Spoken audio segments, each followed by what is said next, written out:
ये जमहूरियत का बाजार है साहिब, यहां जमीर बिकते हैं, यहां उसूल बिकते हैं। जो ना बिके यहां जरूर बिकते हैं। यहां सौदा ईमान होता है, सरेआम होता है, सरे बाजार होता है। जनाब डिप्टी स्पीकर साहब, हम इस वक्त जिस ऐवान में मौजूद हैं उसका काम ही आईन साजी है। We call legislators.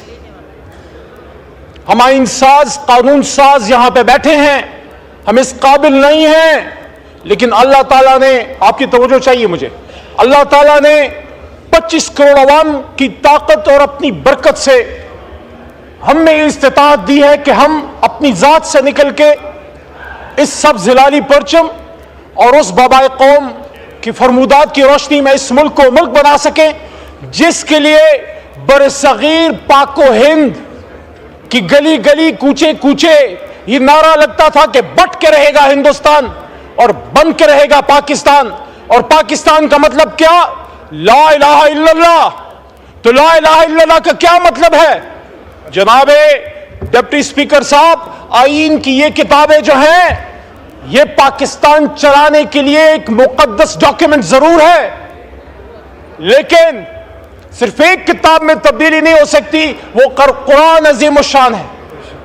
उसके अलावा हमने कभी भी ये नहीं कहा कि आईन में तब्दीली नहीं हो सकती, कानून साजी नहीं हो सकती, because constitution is a living document. आईन में तब्दीलियां होती रहेंगी, इसके हम खूबसूरत से खूबसूरत और मौसर से मौसर तर बनाते रहेंगे।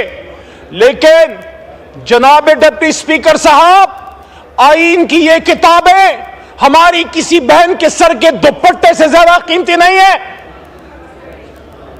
मैं अप्रिशिएट करता हूं मुल्तान से हमारे एक भाई एमएनए साहब, गिलानी साहब के बरखुरदार मूसा भाई थे शायद कल, उन्होंने सपोर्ट की वो बात कि अगर, और मैं आज इस ऐवान के सामने ये बात रखता हूं कि अगर खवातीन को उठा के, खवातीन को अगवा करके बच्चों के सीनों से पलासों के जरिए गोश्त नोच के और उनकी आवाजें उनकी मौत को सुना के आपने कानून साजी करनी है, शर्म का मकाम होगा। जनाब डिप्टी स्पीकर साहब, मैं नहीं चाहता था मैं नाम लूं, लेकिन तारीख की दुरुस्तगी के लिए जरूरी है। घर के सामने साबिक वजीर खारजा जनाब शाह महमूद कुरैशी साहब की बहू, हमारी बहन, मेरे छोटे भाई जैन कुरैशी की घरेलू खातून वाइफ को जब नकाब पोशों ने अगवा किया, मेरे भाइयों, मेरे दोस्तों, आप अगर उस बात पे स्टैंड ले लेते, जब इस ऐवान में आपके और मेरे 10 भाइयों को उठा के ले गए रात को, आज तक 9 सितंबर की रात थी वो, आज हम 18 अक्टूबर को रो रहे हैं। जनाब साबिक वजीर आजम साहब, राजा साहब, बेनजीर साहबा की शहादत सिर्फ आपका नुकसान नहीं, हम सब पूरी कौम का नुकसान था। लेकिन आज जब हम बेनजीर की शहादत की बात करते हैं, आप मुझे बताइए, इस ऐवान के अंदर से जब आपके एमएनएस को निकाब पोश उठा के ले गए तो केस चल रहा था।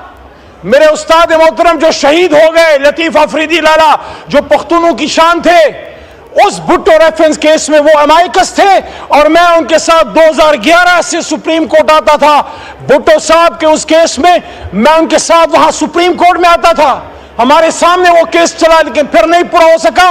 लेकिन मैं अप्रिशिएट करता हूं आज की सुप्रीम कोर्ट को और जज साहिबान को, मंसूर साहब और उनके साथ जितने साथी उनके जजेस हैं, कि आज इंसाफ करने की कोशिश की गई। 50 साल बाद के भुट्टो साहब का रेफरेंस जो है उसका फैसला किया गया कि वो फैसला गलत था, लेकिन मैं तो उस वक्त ऐवान में नहीं था, मैं तो इस ऐवान से बाहर था और मैंने यहां पे खड़े होके मौजूदा वजीर आजम शहबाज शरीफ साहब के सामने ये बात रखी कि जब साबिक वजीर आजम जनाब इमरान खान साहब पे जानी हमला वजीराबाद में हुआ, आपका सियासी इख्तिलाफ होगा, लेकिन क्या आपका फर्ज नहीं था बतौर वजीर आजम पाकिस्तान कि बहुत हो गया, लियाकत अली खान साहब, भुट्टो साहब, बेनजीर साहिबा और बहुत से, हम ये नहीं होने देंगे और वज़ीर आज़म को शहीद नहीं होने देंगे। इमरान खान तो गोली खा के, आपने कहा कि 18 अक्टूबर को आपके कारकुन बेनजीर साहिबा के ट्रक पे वो गए और उन्होंने कोशिश की कि अपने लीडर को बचा सकें, उन लोगों का भी पता करें जो बेनजीर साहबा को तोड़ता हुआ छोड़ के कहीं और निकल गए। लेकिन उसी तरह जब वजीराबाद में इमरान खान साहब पे हमला हुआ, हमारे कारकुन भी लपके उस कंटेनर की तरफ, और वो मर्द बहरान जब बाहर निकला तो उसने इसी तरह हाथ उठाया हुआ था, बदन पे गोलियां खा के। इमरान खान डरा नहीं था, झुका नहीं था, खून निकल रहा था बदन से, लेकिन हाथ मुक्का बुलंद था इस्लाम के दुश्मनों, पाकिस्तान के दुश्मनों के खिलाफ, आपके खिलाफ नहीं। यहां पे मेरा एक छोटा भाई है, उसने कल फलस्तीन के हवाले से इमरान खान साहब के बारे में बात की। जनाब डिप्टी स्पीकर साहब, वो उस वक्त ऐवान का हिस्सा नहीं थे जब यहां हमने 2 ऐसी कॉन्फ्रेंसेस की। यहां पे शंघाई कोऑपरेशन ऑर्गेनाइजेशन का इजलास हुआ, कामयाब हुआ। ये कामयाबी सिर्फ आपकी नहीं, हमारी भी है। ये कामयाबी रियासत पाकिस्तान, हुकूमत पाकिस्तान, अवाम पाकिस्तान की है।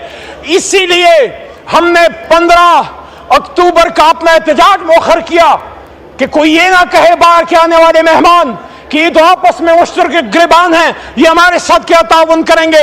लेकिन हम वो बयान नहीं भूले जनाब, जब साबिक वजीर खारजा बिलावल साहब जब उस अपोजिशन में थे और जब यही सूरत हाल थी अपोजिशन और हुकूमत के बीच में, और उन्होंने ये बात की। हमें बड़ा लोग कहते हैं SCO पे आप एहतजाज की बात करते थे। बिलावल साहब ऑन रिकॉर्ड है जब उन्होंने कहा था कि हम इसी ऐवान में बैठेंगे और हम देखते हैं कि हाँ वो ऐसी कैसे होती है। लेकिन हमने समझा, हमने उसको दरगुजर किया या हमने उसको नजरअंदाज किया कि जज्बात में एक बात की एक नौजवान लीडर ने। लेकिन आज जब मेरे साबिक वजीर आजम मेरे लीडर पे बात होती है, उसके फलस्तीन कॉज से कमिटमेंट पे बात होती है, तो इसी ऐवान में साबिक वजीर आजम इमरान खान ने यहां पे तकरीर करते हुए, जब उम्मत मुस्लिमा की लीडरशिप यहां पे बैठी हुई थी, उन्होंने कहा उम्मत मुस्लिमा की मुर्दा लीडरशिप को कहा कि आओ खड़े हो जाओ, आओ एक इस्लामिक ब्लॉक बनाते हैं फलस्तीन के लिए, कश्मीर के लिए और उम्मत मुस्लिमा के लिए। कहा थे आप जो आज सवाल करते हैं, और उस वक्त आप कहा थे जब ये आदमी जिसको आपने 450 450 दिनों से जेल में डाला है, जिससे आप हमें मुलाकात नहीं करने देते, पूरा निजाम एक शख्स की एक स्टेटमेंट से डरा हुआ है। पूरा निजाम एक शख्स की तरफ देख रहे हैं कि इमरान खान क्या कहेगा। इमरान खान ने जो कहना था वो सेहूनियों, नसरानियों, यहूदियों और उनके गठजोड़ के बीच में यूनाइटेड नेशंस में एक बात की थी, एंड वी विल फाइट, हम मुकाबला करेंगे। और ये बात बनी गाला इमरान खान साहब को मैं जनाब डिप्टी स्पीकर साहब